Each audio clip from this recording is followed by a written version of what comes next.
We grew up in wartime. I do remember, I never quite understood why.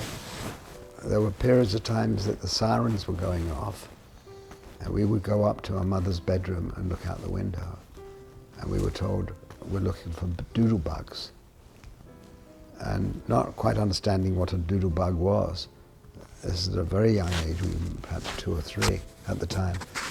We would look for things flying in the sky, and if the lamp of that thing went off, we had to run very quickly down to the level below and crawl into a metal container. And that was a shelter, what was referred to as a shelter, which was a bed, and we had to go in there until the sirens went. So that was wartime. The other thing I remember Peter and I playing, for some reason, we had what was referred to as POWs were in the neighborhood, and that was prisoners of war. Particularly we had, as I recall, from, I don't know what country they were from, I thought they were Polish, but they would do maintenance work on the roads. I remember that. I remember also as a kid, Peter, as a small person, how there was these guys, they were really different. They were called GIs. And these were the fellows that were walking around with chewing gum. And all the kids would go up and say, "Got any gum, chum?" And that was our first introduction to Americans who had everything. As little kids, we thought they had everything, but they did. They had candy. Or you'd bum a cigarette, but we didn't even smoke, but we bummed a cigarette anyway. That's an early memory. I remember also Peter and I going down to the railway tracks. Oh, we were mischievous.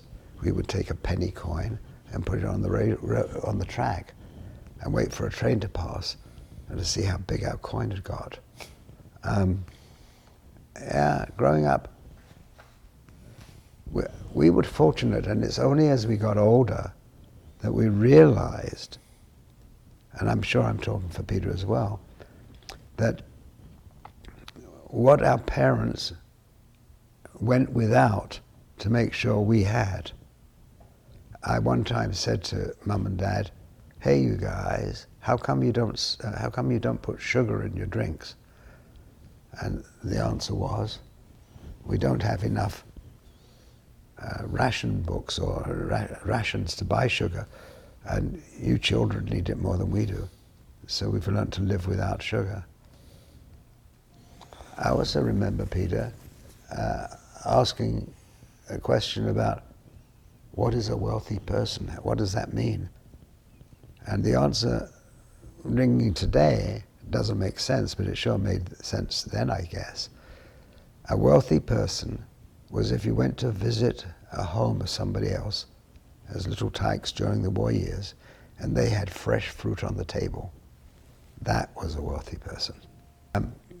I remember we were lucky in as much as the family were living in London, and we had members of our family.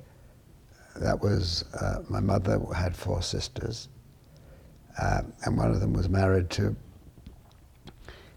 a guy who was very interesting, but they had rented a house in, I forget where now, but in the middle of nowhere, and it was like a farm property.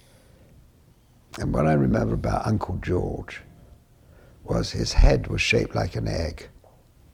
And I often wondered whether that was because he had volunteered to become a policeman, and he wore that hat that had that shape. And Uncle George also was rubbing shoulders with all the bad dudes, and that's how he got his fruit. And I guess that's how we got the extra candy coupons that Peter and I would go to the candy shop on a weekly basis to buy our candies. You know, it's really, really interesting.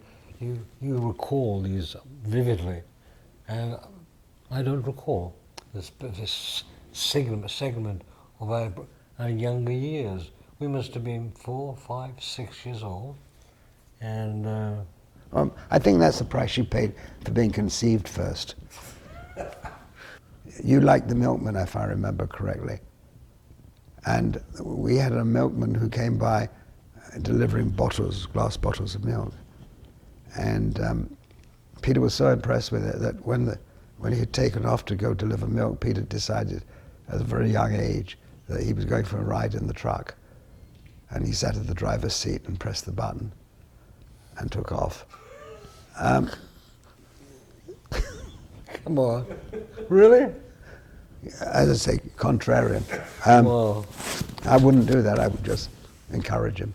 Geoffrey was more of the intellectual kind of guy, and I was the young guy who was interested in getting a job.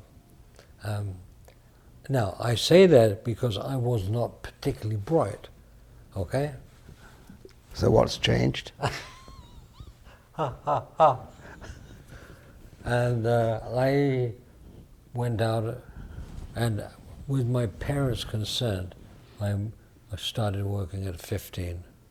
And I had my parents' consent, my uncles, and I ended up with a fabulous job at the Savoy Hotel in London.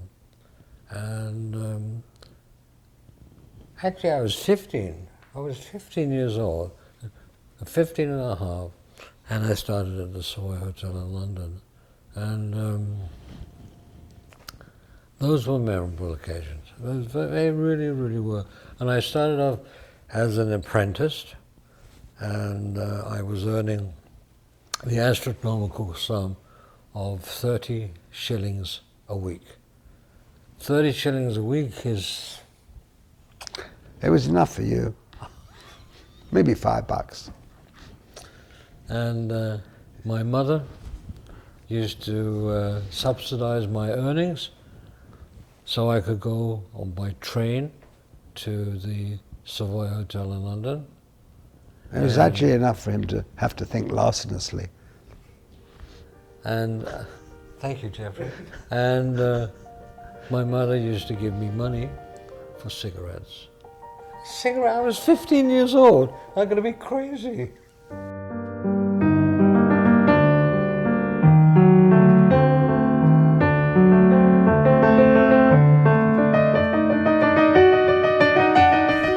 At the time, all the right reasons, but in looking back, probably all the wrong reasons. There were three, actually. One, Peter was now living in Paris, working at Hotel Georges V as part of his apprenticeship. As a matter of fact, he was washing out empty wine bottles. That's the way they taught him to smell the aroma of wine. You could tell him what wine was all about. And collecting from the maids in the hotel all the English-speaking magazines and books that were left behind. In those days, Peter was very fortunate because he was able to build a library of banned books that weren't available in England. He became very popular in some parts of the world. For me, he was there. We had a sister, Carol, which was a lovely girl, sadly no longer alive, but and she was at university in Spain. I came to the conclusion my mother and father were becoming too dependent upon me, which is not make sense. And my sister was returning home, which meant she could take the brunt of my parents. On the other hand, I had the privilege of being invited to become one of the 3 Boy Scouts that spent a summer in New York, Long Island, representing British Scouting. And I just loved that experience of being in America and things I'd seen when I guess I was 15 and a half, 16. And the third thing was, and this is kind of ironical, and I'm very appreciative of Peter, we had military service in Britain, conscription. And at the age of 16, no employer took you very seriously, because by the time you were 17 or 18, you had to go in and serve your minimum for 2 years. So I figured I'd come to Canada, and not the States because they had conscription, but go to Canada and spend a year or so, and if I liked it, stay, and if not, go home and do my duty. Fortunately, Peter did it. He did a year for me and a year for him, and I've been indebted to him ever since, haven't I? Yes. Have you ever? Yeah, Sure. that's what happens when you get an education. I started off at the Savoy Hotel in London. I was there for two and a half years, and then I moved to Paris. And I had another job at the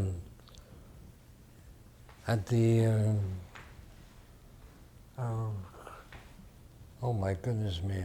Anyway. Were you a stripper?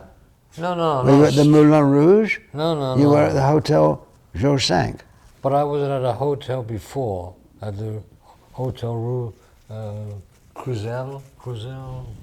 And No idea. I left there and decided I wanted to go to the Georges V. And I got a job on room service at the hotel. It was called a commis d'étage. Yes. Oh my goodness me, Jeffrey, this is unbelievable. Anyway, Education did it. it was something. And so I was working at the Georges V Hotel. I was a floor waiter, and I used to do banquet service. And I was there for two and a quarter years. And then, whilst I was there, Jeffrey made a reference to my library collection, and I had a lot of books, and Jeffrey used to like to read them. But anyway, I came back to England, and Jeffrey phoned me. This was Christmas, and he said, "Peter, why don't you come to Canada? It's a beautiful country, unbelievable. Snow. And you'll really enjoy it." So I said, okay. And a few months later, he phoned me. He said, where are you? I said, I'm coming, I'm going to come. So the following month, I arrived in Vancouver. And that was the beginning of Now, what my he didn't stay. tell you was that he got into a poker game. He won £160, figured he was on a lucky streak, and that's what motivated him to leave England and come over to Canada. Well, that's true. But, you know, there's a moral to the story. From this day on, I have never gambled since. I had figured I was just so lucky, and I had lost £1, £2, £3, and then I won this immense amount of money. And I said, okay, that's it. No more gambling. Oh, in 1957, which is the year I came over, the Canadian government was looking for people to come to Canada, and they had subsidized airline passages. Now, I forget now if it was $100 or £100, but for that much money, you got the choice of every major city in Canada. And because of my education, I was able to review and look at a map and see, wow, Vancouver was the best value for the money. And that's why I picked that. In addition, there was one other thing, Shane. I was making a fresh start of my life. And this was the only place my parents and friends didn't know anybody. So I arrived here not knowing anybody, which probably is crazy. And the reality hit home when I got off the plane, which had stopped everywhere across Canada. It was a small plane in those days. And we're now in the airport. And the airport was like a hangar, the old Vancouver airport. And all these people sort of disappeared that had been on the flight with me. And I found myself still standing, looking for a familiar face. And everybody had gone. That's when I realized, oh my God, I'm here. What have I done? And a gentleman came over and said, son, you look lost. And I turned around and he was wearing a dog's collar. He was a priest. And he said to me, let me take you and get you into a hotel. And I said, fine. But I said, where are we going? He said, I'm going to take you to the Y. And I said, what's the Y? And he said, Young Men's Christian Association. But I said, Father, I'm Jewish. It's okay, son. It's okay. So he drove me down to the Y. They were full up. I wasn't able to get in. He said, we'll find a place for you. And he did on Granville Street. My God.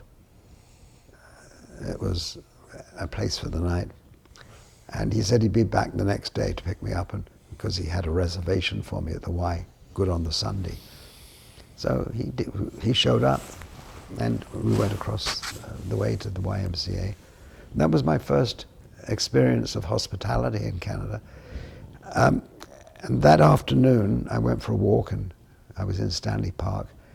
And it was a beautiful day, and I'm sitting there, and I'm watching people playing cricket, just like being in England that I'd left 2 days earlier. And the boats going in the background. I thought, wow, this is like what Disneyland must be like. And that was my reality of coming to Canada. It was neat.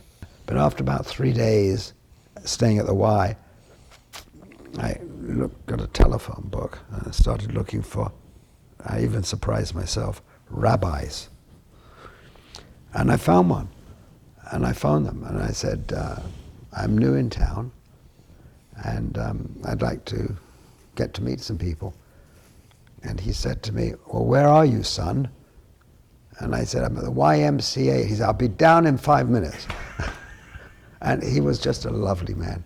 And it was Rabbi Weithaler, who was a big, big name in town, which I had no idea of, with the Beth Israel Synagogue. And he and his wife found me. I found a number of places they thought I could stay at with families, but they found me also a young man who was a DP. Now, for those of you who are not familiar with the expression DP, he was a young lad who had survived the Holocaust and had been brought into Canada, and a DP meant a displaced person. And he became my roommate, or I became his roommate. 1987, Cornwall Street. He had a little apartment there, and that was it. Now I was settled. About 3 months later, I was working at Woodward's, and I worked weekends, and I had Monday, Tuesday off, and I was reading the newspaper, and I saw this ad. It didn't say selling encyclopedias. It just said public relations, travel coast to coast, $75 a week. No experience. And I applied for a job. I thought, wow, that sounds interesting. And I got hired, and I didn't realize for perhaps 3 weeks or 4 weeks later that I was actually selling encyclopedias. I mean, knocking on doors was a hoot. And we had a script, and the conversation went, hello, or good evening, how do you do? And being British, people would look at you like you were weird, and invariably ask you to come in because you were curious. And I got to make some sales. Jeffrey talks, he makes a few sales. Jeffrey ended up selling 5 to 7 sets of encyclopedias a week. He was unbelievable. But I also learned a lesson. The very, very first time I got a big check, regardless what it was, I forget. And I remember going home that night to Cornwall Street with the cash, and I kept counting the money. Once, twice, 5 times, 10 times. And I got so sad because that phone didn't ring. And I had it in my head as a young guy, if you had money, you'd be popular and the phone would ring. Nothing happened. About here, this will be fun. Well, he had a lot of experience selling pornographic books. Right. In Paris. He was a natural. Well, he wasn't selling them. He actually set up a lending library. He liked the repeat business.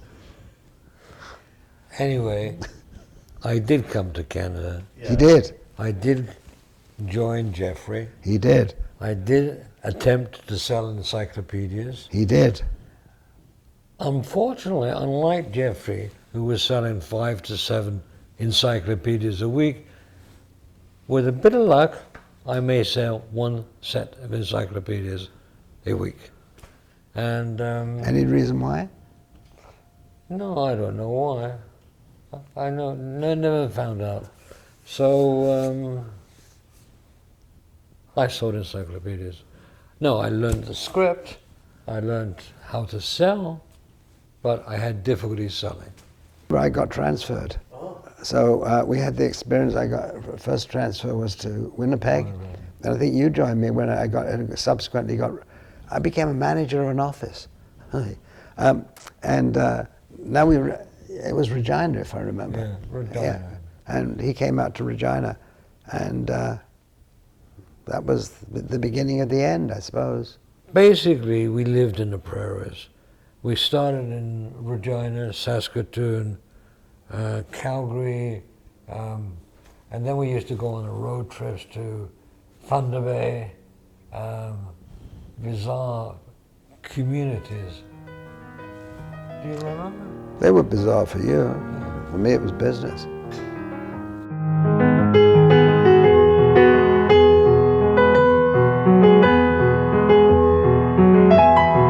I went on a visit to my parents in England, and when I was after about 4 or 5 days, there was a knock on the door, and there was a police department was there.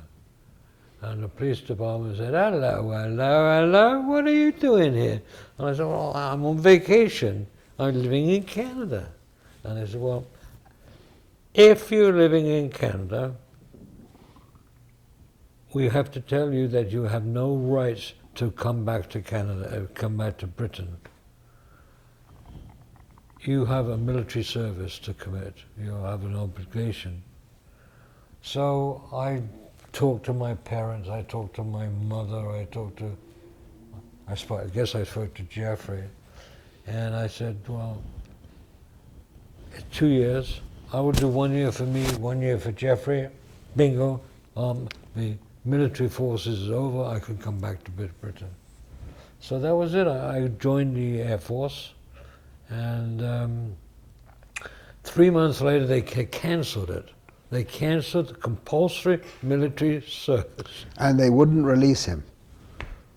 They wouldn't let me go back to Canada. So They told him to fly a Remington.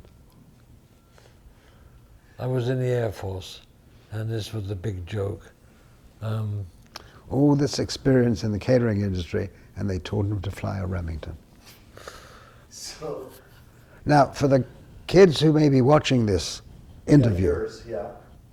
they may be watching it, a Remington is a typewriter, an old-fashioned hand tick-tick-tick typewriter. So with all that experience in catering, he got a typewriter. Not only that, he got a typewriter and a posting somewhere in Holland where he had to guard a 2x4 full of blankets. Come on. I was 3 months in the army, in the Air Force.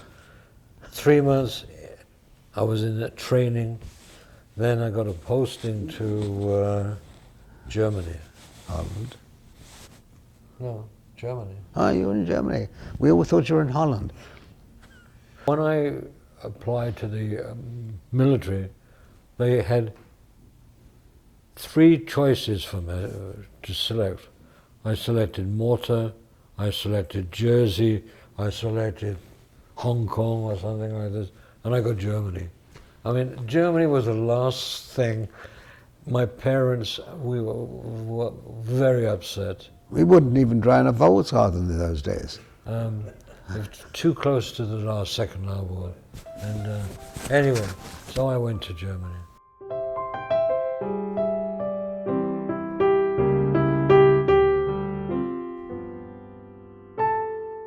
Because I met a guy who was a total dick, and he was in the pizza business, and I figured if he could survive, I could earn a living.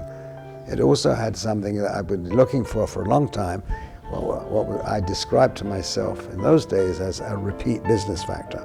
Selling encyclopedias, you make a sale, you're done. Sell a pizza, people like it, they come back for a second one. And Did you know anything about pizza? nothing. I hired somebody who did. You didn't know anything about running a restaurant either? No, nothing. But I figured if this Dick could do it, I could do it. Yeah. He had he just opened his third location, and I started at the second location. No, you're at the fourth, I think. No, West Vancouver and Victoria Drive and then Kerrisdale. What were they Down called? on- Pizza Patio. And why do you call it Pizza Patio? Because the first location that I got had a bunch of grass to the side of it, which was somebody's garden, and I got permission to put a picnic table in their garden as long as I cut the grass. That's the deal I made. So we had a little 300, 400 square foot store, and adjacent to it was this person's garden, which we put up a little fence around, and I cut the grass. And I'll have you know, sometimes there was a bit of a struggle. Our rent was $40 a month, and sometimes things hadn't been too good, and I had to sleep at the back of the restaurant or this place. But we prevailed. I actually got a daytime job as well, teaching people how to sell encyclopedias for my old manager.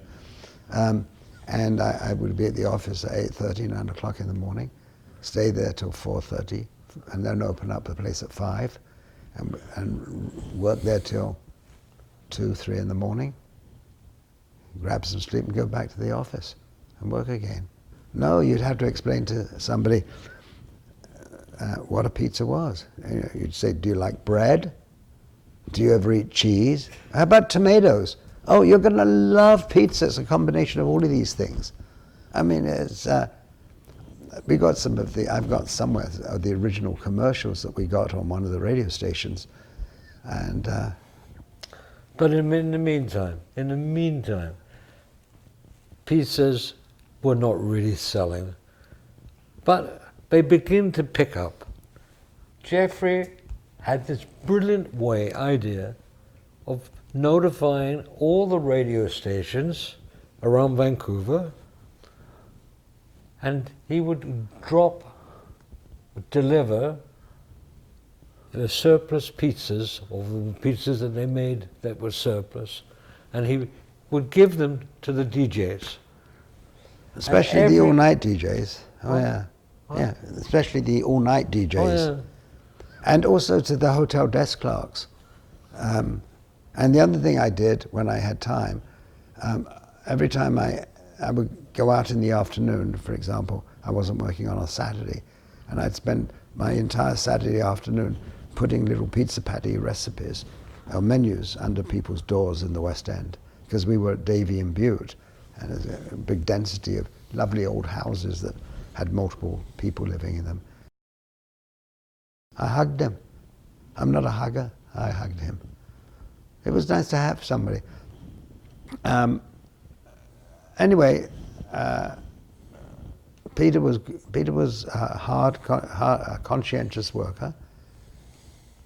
He was honest, to the best of my knowledge, and we've been together ever since. Well, we ended up with about 20 locations across Vancouver. We moved into Ontario, and at some point, Peter looked after the operations in Canada, and we were younger. We could walk on water, make anything happen we wanted to, and we started opening up restaurants in Hong Kong. Oh no, Japan. We went to Japan. Absolutely ridiculous. I mean, this was so stupid.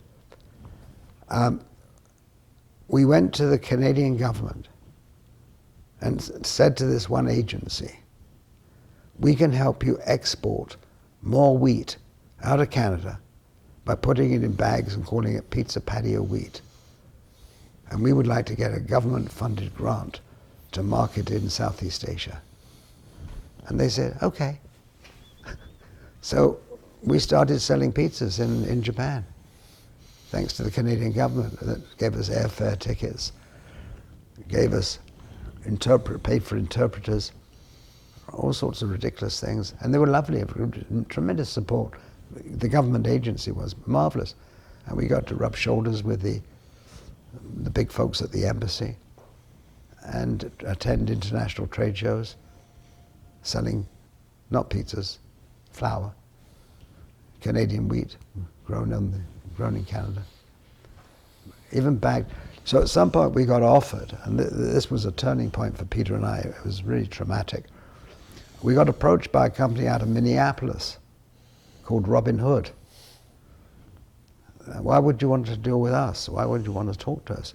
Oh, we're in the flour business. Oh, you are? We'd like to buy your company. Oh, what a great idea. Why? Because you use flour and it's a captive market for us. And that business is going to grow. Just look at the statistics in the United States of the growth. So we negotiated a sale to Robin Hood Multifoods. And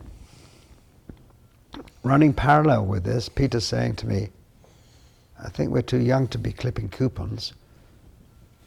It was the days of the government was concerned about acquisitions by US corporations of Canadian companies.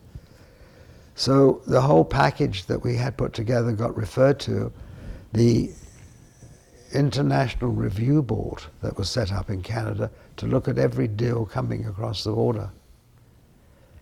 And those unfortunate characters never gave us an answer. And a year had gone by. And we were stuck in limbo. And it was really a horrible period of time, I do remember. And then we had talked about it openly in some of the trade papers that we have a deal pending. And we got approached by a Canadian company who said, you still haven't done your deal, we'd like to buy you. And out of frustration, Peter and I agreed to sell.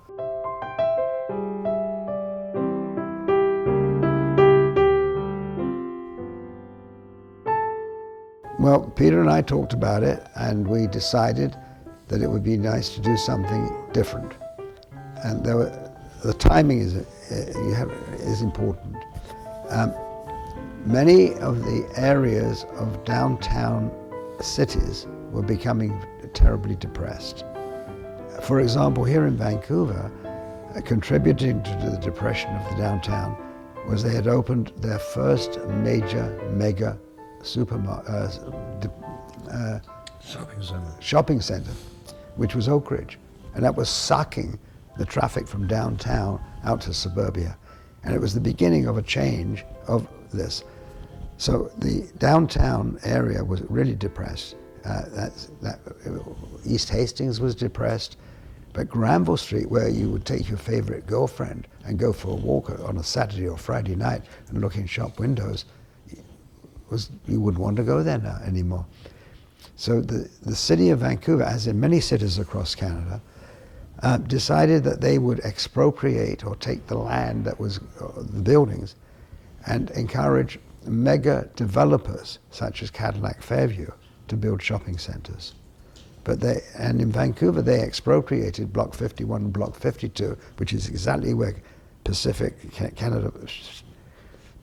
Center is now, and turn it into this mega beautiful shopping center, which was protected. It was like you didn't have to walk in the rain.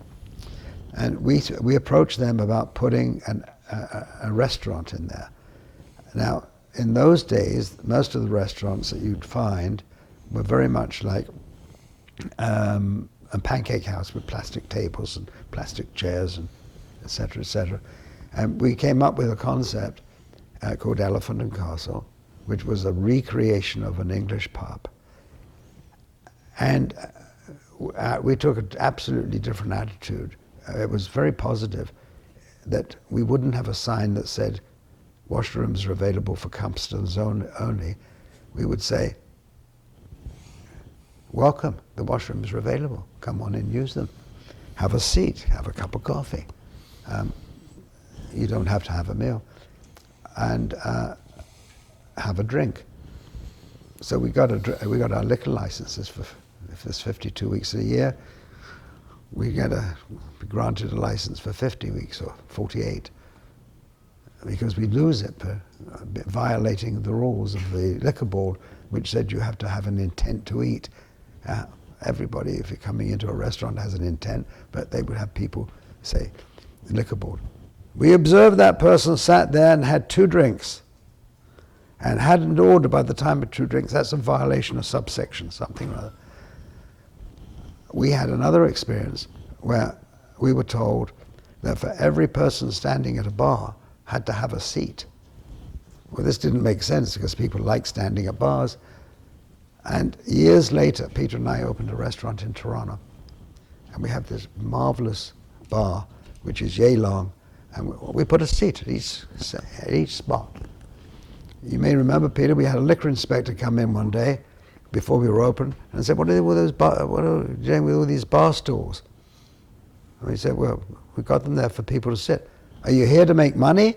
And he said, yes. Get rid of the seats, he said. People love to rub shoulders. So this was a difference in attitude. It was absolutely amazing. So yeah, we got into the pizza business. We got out of the pizza business and then into the restaurant business. Prime locations in shopping malls. We weren't a pancake house. We didn't have plastic tablecloths. We had fine carpets. We had fine china, fine everything. And volumes, mega dollars. And the shopping malls loved us and invited us to come into more and more and more. And we did. And we opened shopping centers in Vancouver, Calgary, Edmonton, Winnipeg, Toronto. don't forget Ottawa. Oh my goodness me, Ottawa. But in the pizza business, the principle is the same. There are only 100 pennies in a dollar, and they have to be divisible into the various sections. One is called food cost, the other is called labor, the other is called overhead. I mean, and most people do it that way, but we did it a different way. We started off by saying profit, boom, boom, boom, boom, and worked out our pennies that way.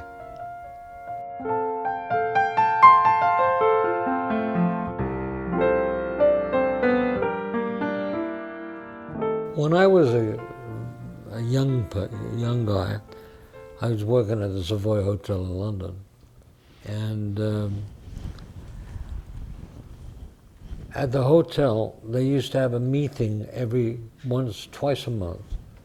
It was this organization called Variety Club, and I used to sneak away from my job as a chef, and I used to sneak away and I listened to this organization called Variety Club. And I was so impressed with it that when I was 15 and a half, I went home to my father and mother and I told them about this organization I'd heard of called Variety Club. And I said to my parents, you know, I'm so impressed with this organization that I've decided that I want to join it, but I can't join it now. I'm only 16. So when I get older, I will join Variety Club. And that was it. What about it that made you want to? What about it seemed interesting? Children, the kids. This organization used to raise money for children, and I was so impressed with the diversity of all the organizations were helping children. And they were helping children with transportation, or they were providing beds in hospitals. And it was just amazing, totally amazing. So then I moved to Canada, and then my father was visiting Canada, and he said to me, Peter, there's an article in the newspaper about a group of people who want to start a Variety Club. I think you should speak to them. Being a young son, I said, okay. So I phoned the newspaper of the Vancouver Sun, got the Publisher. publisher on the line, told him about Variety Club. He said, "Oh, I know a Variety Club. Let me give you the name of some people." I said, "Thank you." He gave me the name of a man, and I phoned him. I said, "I want to join Variety Club." He said, "What do you know about Variety Club?" I told him what I knew. He said, "This is unbelievable. Do you have $25? I said, "Yes." "Is it disposable? Can you spend it?" I said, "Yes." "You come to my office." I said, "Yes, okay." I went to his office. I told him my story about Variety Club, and he said to me, "Okay, Variety Club has not been formed in Vancouver, but a couple of months from today, we will be fully operational." And I said, "Can I join?" He said, "Of course you can join. Give me $25. So I said, "Okay." I gave him $25. He said, "Here's the date of the meeting. You come to the meeting, you will be a member." I said, "Okay." So the organization was about 25 people, and I was the youngest one there. And I used to go to the meeting, and I became involved in the very first brunch of the tent, and have been involved ever since, which is now 60 odd years.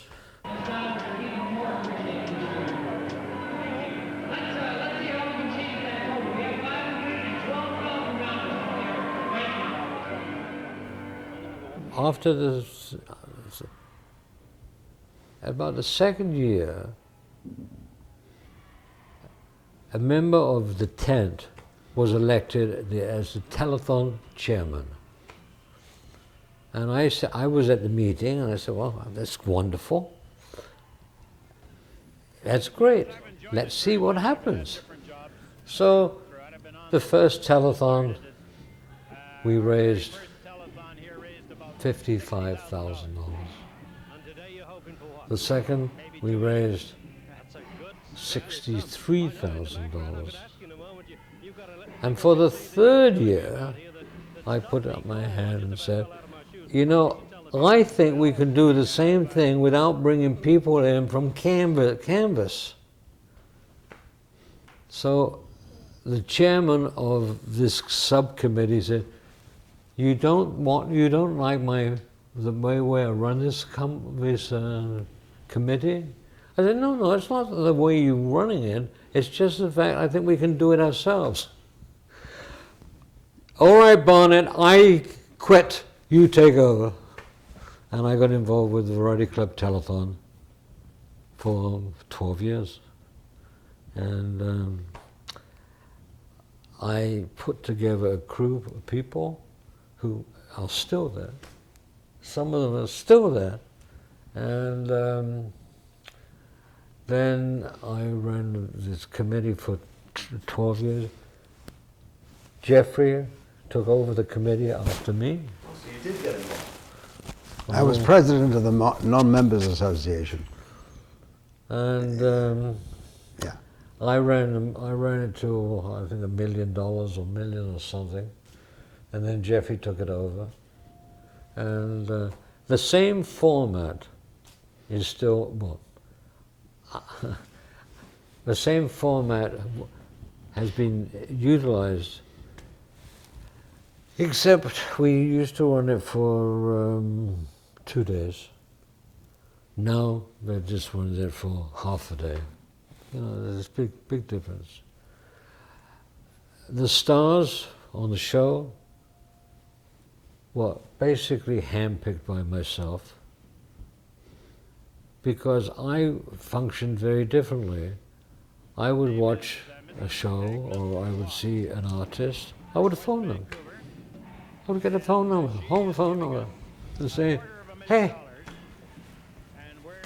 we have a fundraising function, very, very important, major. We need you. Would you come? Tell me how this came about, because it just stopped me. Well, yeah, we would come. So we got Leonard Nimoy and all these people who came, and it was just amazing. And I used to bring them into town for a day or 2 days before the telethon started. We would then talk about the telethon.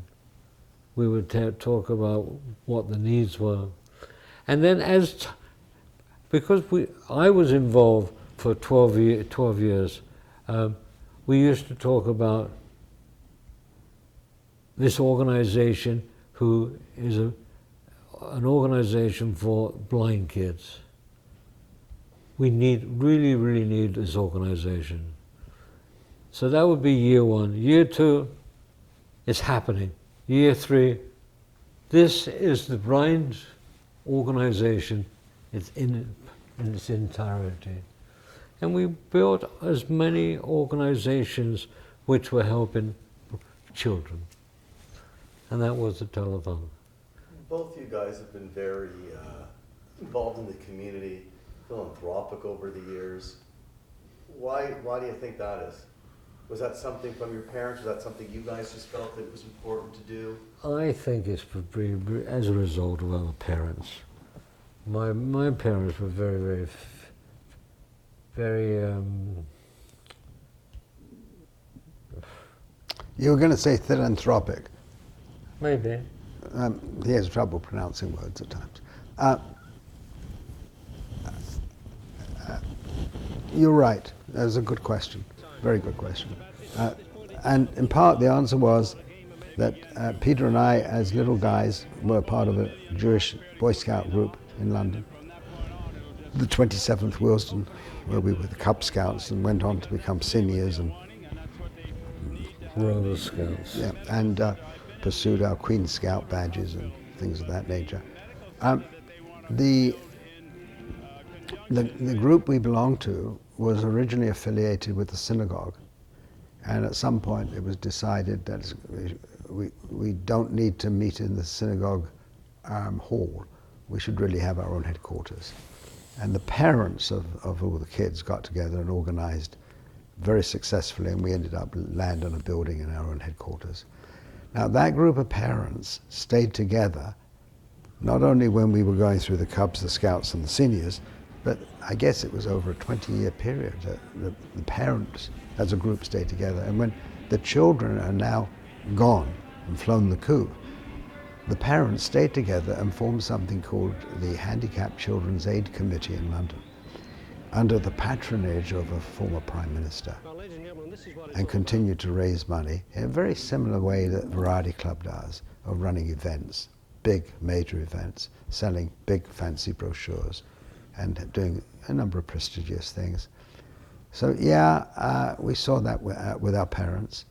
I've told the story how in the past of Peter, I made reference earlier that he was a little larcenous at times. The HCAC was running a dance, and they weren't selling too many tickets. So Peter ran an ad in the paper which said, "Dance on a Sunday night." We're not allowed to identify the band, but here are some of the music they'll be playing, and he listed all the Beatle tunes. Well, they were wrapped around the block on that Sunday, and Peter came by some of his creative ideas in a very honest manner. So yeah, now why do you do it? Well, I've heard it said it makes you feel good, and it does make one feel good. If we talk about giving back, well, it's an opportunity to give back. There are so many reasons to be motivated. I don't know that I could actually summarize it. But I'll tell you one thing that happened to me many years ago, which I think about from time to time. We were running a Christmas party at the former Cave Vancouver, which was downtown. And we would have busloads of kids coming from various organizations. And Ben Coppola, who was one of the former Chief Barkers, who was also involved in showbiz, would have the helpers, which was us, who was working with the kids, dressed as clowns. We would wear clown outfits. And we'd go on the buses and we'd help take the kids off. I remember holding a child, and I'm taking this child off. And outside of the cave, we got a clown playing an accordion. And the little kid I'm carrying is pulling me over towards the sound of music. And we went off and took him into the theatre restaurant. Then I found out that this child that I had carried in was both blind and deaf.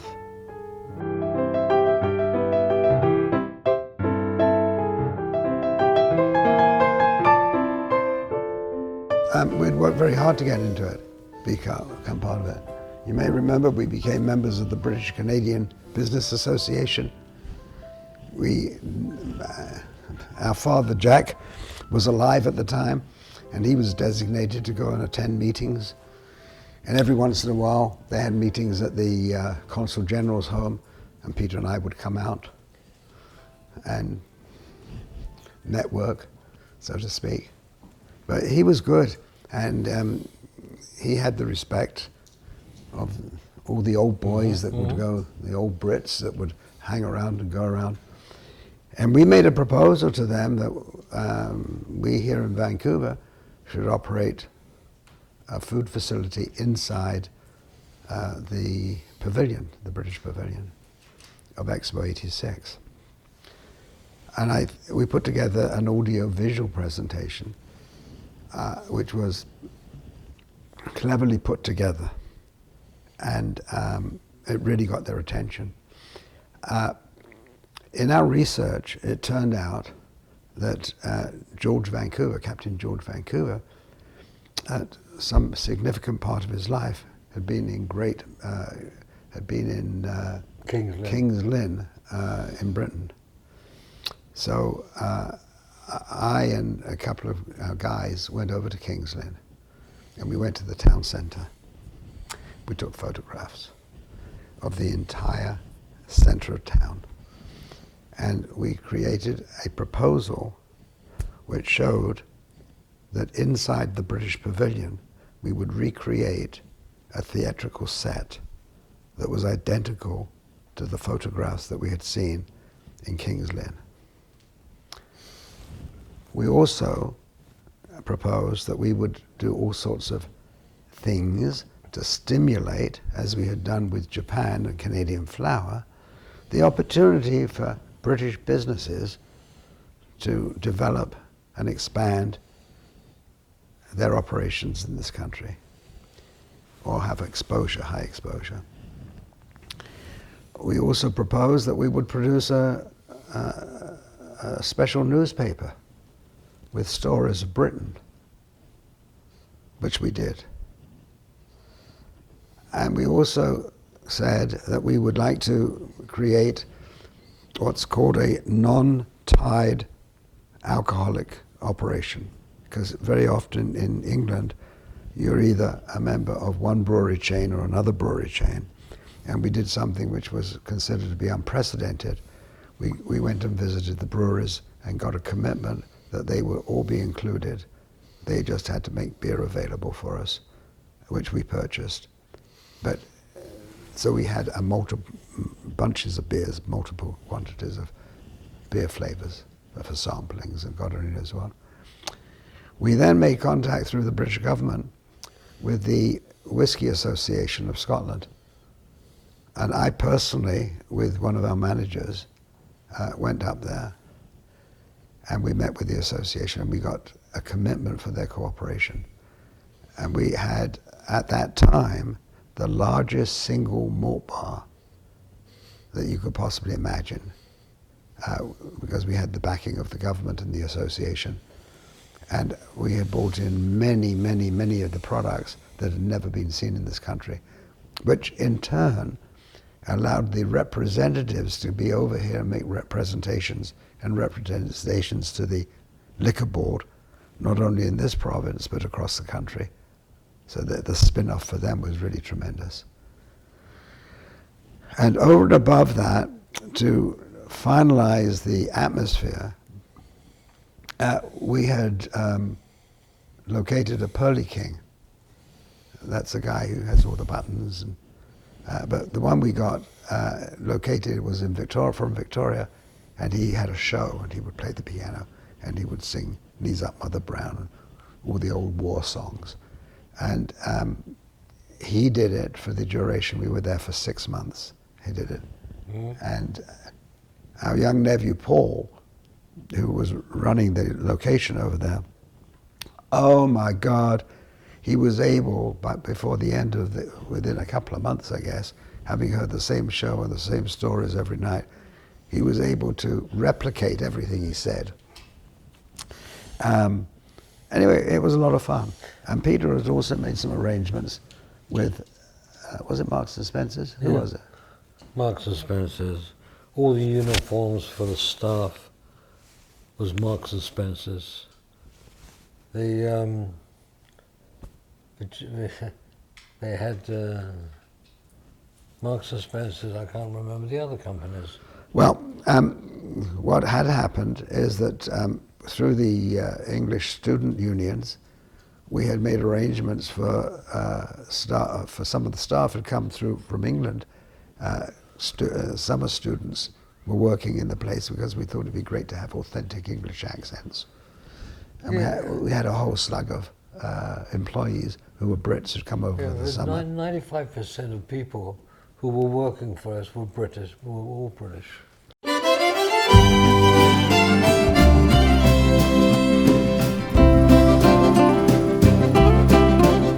Well, it was a freak of nature. That was the year that prior to Expo, which was in the year of 1986 and 1985, they had a terrible catastrophe in Mexico with, I don't know what it was exactly, not a hurricane, storms, avalanches, everything happened that shouldn't have happened. And many people were killed. And the Mexican government decided that they couldn't afford to run a pavilion. So we went to the authorities of running Expo and said, we'll fund them. And because they had no money. And we ended up building a building, or paying for the building, fully equipping it. The BC provincial government built the shell for Mexico to put their exhibit in. We built the restaurant. In addition to building the restaurant, my brother went down to Mexico to find suitable people to work for us. And he put a whole team together of people in Mexico who wanted to come up to Canada to work. We got work permits for them. Including a 5 or 6 piece. 8. Maybe 8 piece. Mariachi band, which we bought up. And we also, part of our deal, once again, this is outrageous. It doesn't make sense, but we did it. We made a commitment to the government agency, that every year the president of Mexico makes a speech to the people. And it was the date was in the middle of Expo, or near the end of Expo. And we said that we would arrange to have it carried by satellite so that the Mexican people here in British Columbia could come and join their consul general and have the Mexican president speak to them directly on closed circuit television or whatever it was that we had to do with the satellite. And we did that. I made everybody happy. We also had, our location was immediately facing where the daily fireworks show was, and we didn't have enough room. And overnight, we built a second level to our facilities that people could go and stand. Now, Peter and I ended up with so many new friends we'd never heard of before who were contacting our various wives, our wives, not various, you know what I mean, saying, we're a friend of the Barnetts, could you get us in tonight? And every night we were jam full of people watching the fireworks show.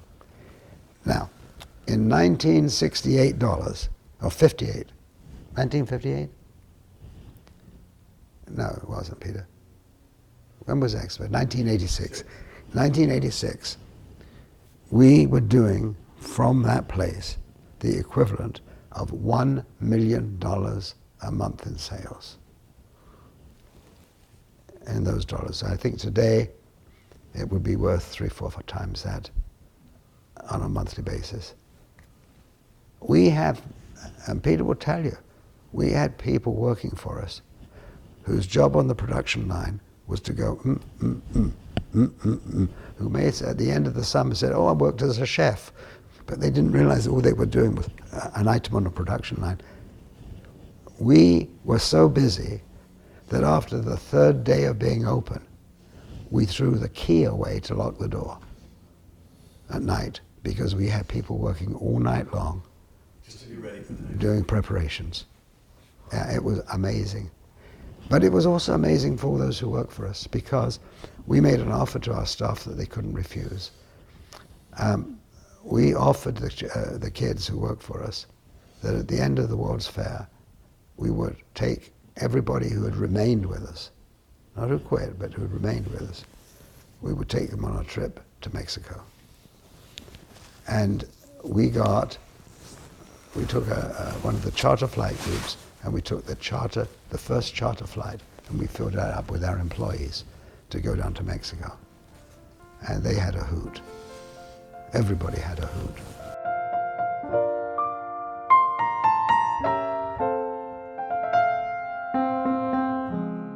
So from what I understand, Jeffrey took Shirley out first. Right. Before Peter married her. Is that correct? You went Shirley first. I did. Did hit it off? We had a great time.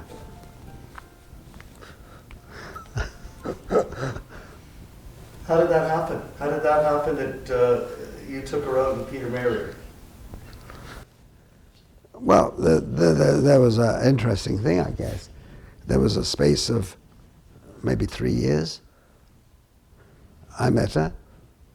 We went out once. 3 years later, the mystery other Barnett brother appeared. Now, he appeared at the strangest of places.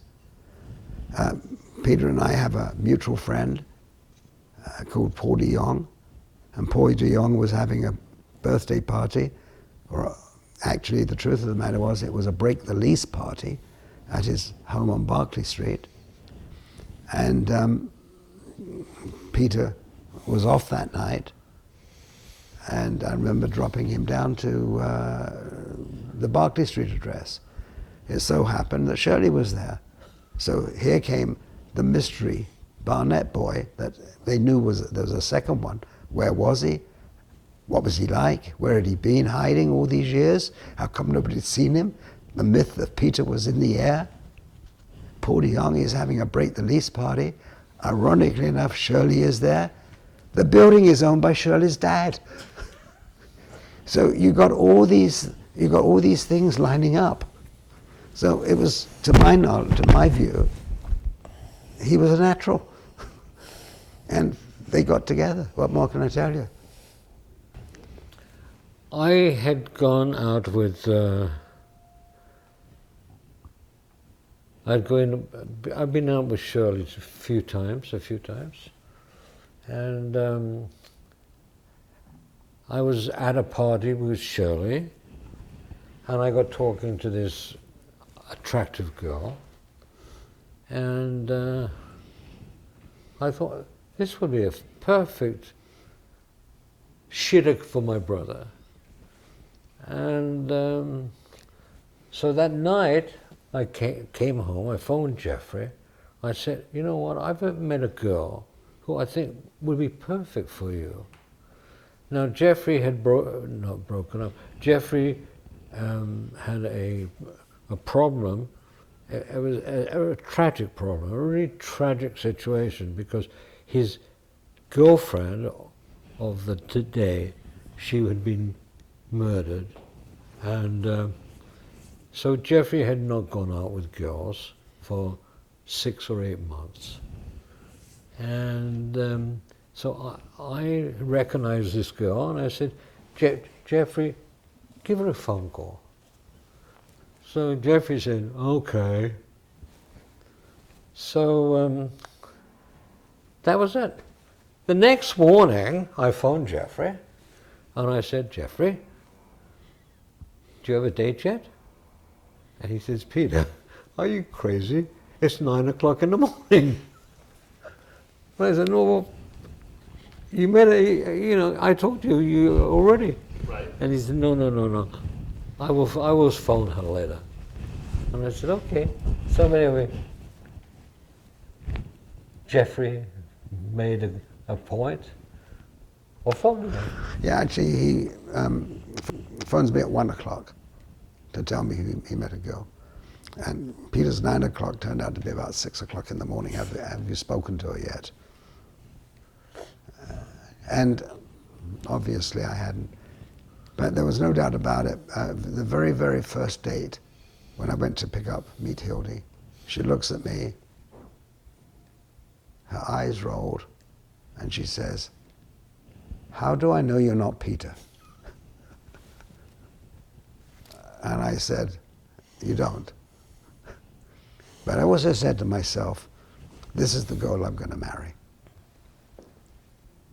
And as of today, it's been 41 or 42 years. Did you fill in for Peter? I filled in for Peter. So it's Peter's wedding. Yeah, It was my wedding. He went off meandering. I wanted to go to the bathroom. Isn't that So meandering? you took the spot. Yeah, it was a traditional old time. Hello, hello, hello. Nobody gave me any envelopes, no red envelopes. Well, you know, I married Shirley, and it was a very, very large wedding. Unbelievable. It was marvelous. Uh, Very old country style. yeah.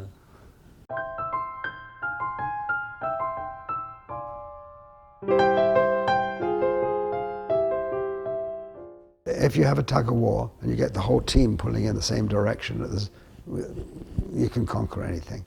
And I think that's true in business, and I think it's true in life and in personal relationships. Amazing things can happen if you're all on the same team or on the same side. And we've been lucky in having some neat people that have worked with us and that we've worked with. And I think it comes to, the answer to that is somewhere in between entitlement and expectation. And how do you get a balance? And every generation, from what I see, interprets their entitlements a little bit differently.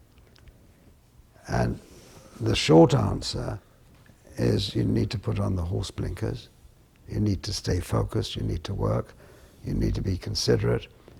I think our parents, Mum and Dad, taught Peter and I, as we were growing up, if somebody needs help crossing the road, help them across the street. And then when you've got to the other side, ask them, is there anything we can do to help you? And to be considerate and sensitive to somebody else's needs.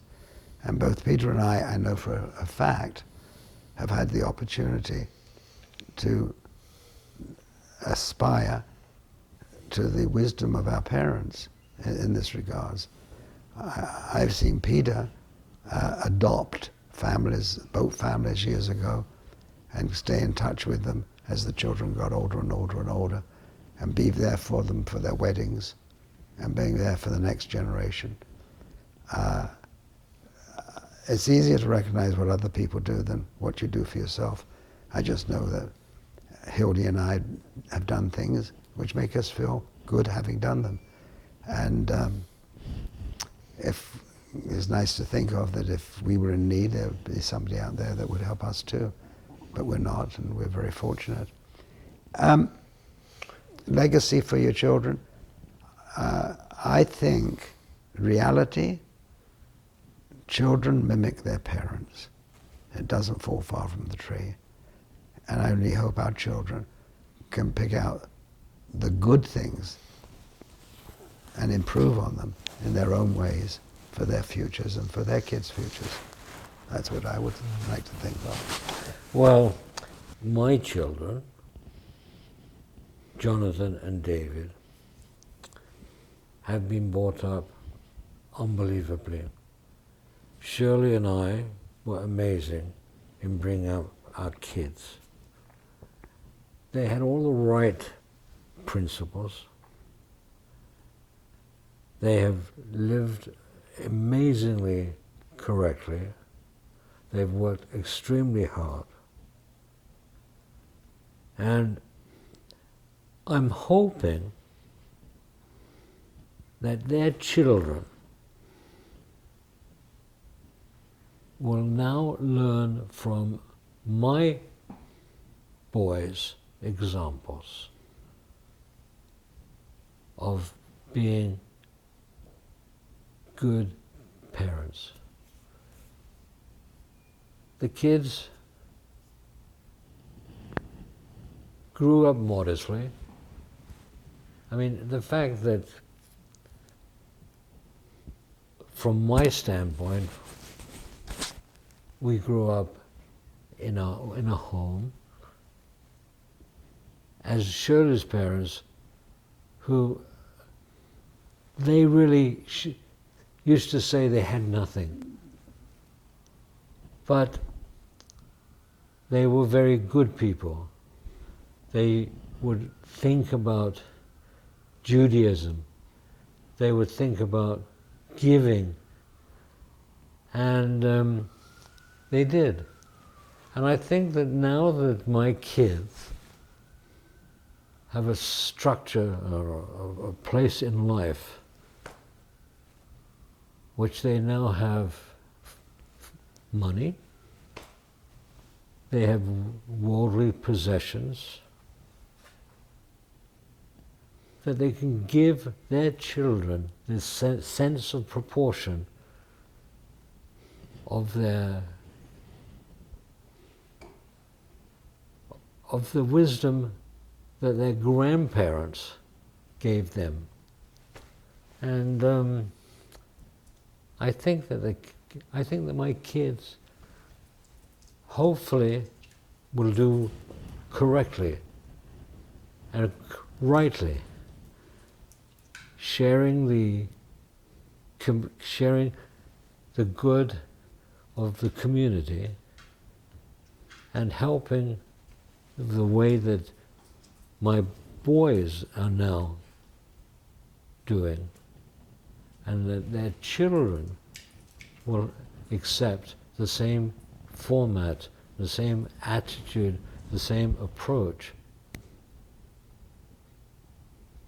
as my kids have. I remember when the kids' grandparents on the Barnett side, who grew up near the docks in London, and one time saying to Father or Pop, why don't we go to the area you lived in when you were growing up as a young person? And he looked at us and a very blank face said, why would I? I mean, for us it was going to be a thrill to see where he had grown up. For him, he was so relieved to have got out of that space close to the docks where the early immigrant families couldn't leave. They got off the boat and had to stay close by to the docks. So everything is relative. So for me, it was like, oh, this would be interesting, go see the place. For him, he was happy to be away from it. And that's the way I guess life is. Things change as you go along. What about you, Peter? What do you think? Well, things were very tough for my parents. And mine. But you know, it's easy to forget, Jeffrey, that you're with me. Anyway, You're But talking about those- our parents. Yeah, but you know, the things that have changed so much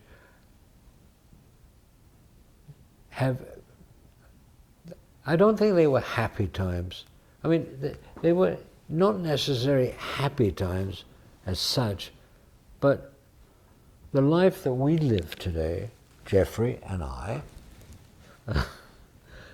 the life that we are living is just so unbelievably superb and meaningful. And I think that for our grandchildren, that this will be the legacy that, my goodness me, the legacy that we will provide for them. I have already. Yeah. I think one of the saddest things that happens to me every once in a while, we have a lovely escape place on Salt Spring Island, and I sit there quietly once in a while and I think, oh my God, I wish Pop and Nana were here. They would love to have been here. This was the setting they dreamed of, having a place with a balcony overlooking water. And here we are on Salt Spring Island, sitting on a lovely garden, listening to the flap of water as it's there.